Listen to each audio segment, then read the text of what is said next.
So here today we're back into our classroom corridor with the Positive Painting Project, which is an initiative that was taken upon a pair of parents who tragically lost their daughter to suicide, and they have given of themselves and created a legacy for her by going into schools and going into educational settings and also some public settings to encourage people to paint. And we've been working with them steadily and having patients create these amazing paintings that you see behind us.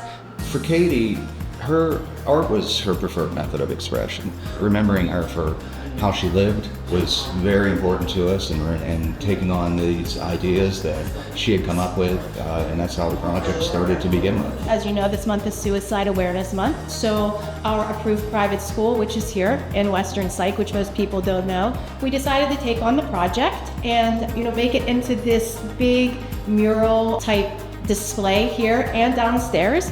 It's great to be surrounded by positive messages, and they are important. But the meta message of all of this is to encourage a more open, honest conversation about mental health, to let people know that it's okay to say, I am not okay. And so hopefully seeing these signs creates a more positive environment for people to feel safe to talk about the struggles they're having.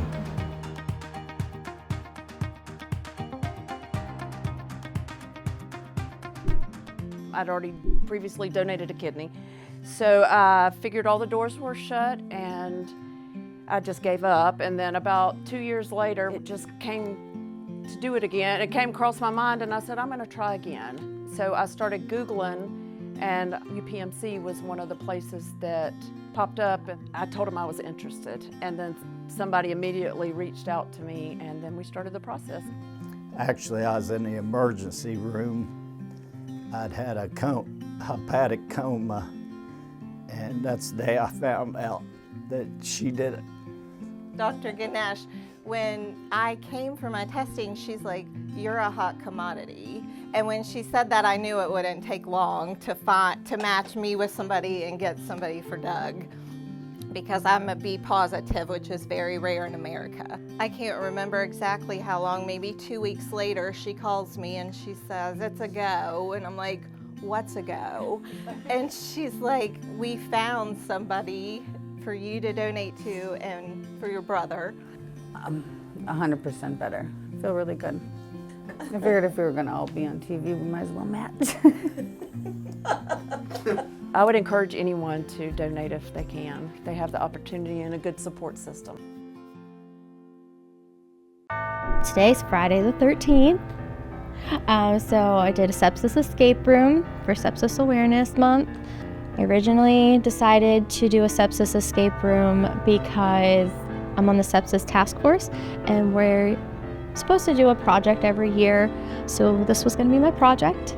And I'm also on the steering committee for ICU, and with that I support and advocate for nurse retention. So I thought this was a good project for nurse retention and also for employee experience. So when I was researching nurse retention and sepsis education, I came across escape rooms that other hospitals were doing. So I kind of adapted ours to our protocols and policies. It's going to touch many disciplines today, from OR that hardly sees sepsis, OB where sepsis has different SIRS criteria, and getting them on their game because they see maybe one a year.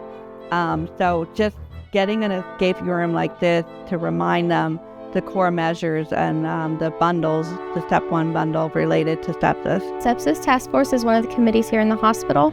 I represent the ICU on the committee, and we have Tina that leads the committee, and she goes over statistics on any missed lactic acid or antibiotics, or just to make sure we stay on track and keep our numbers where they need to be.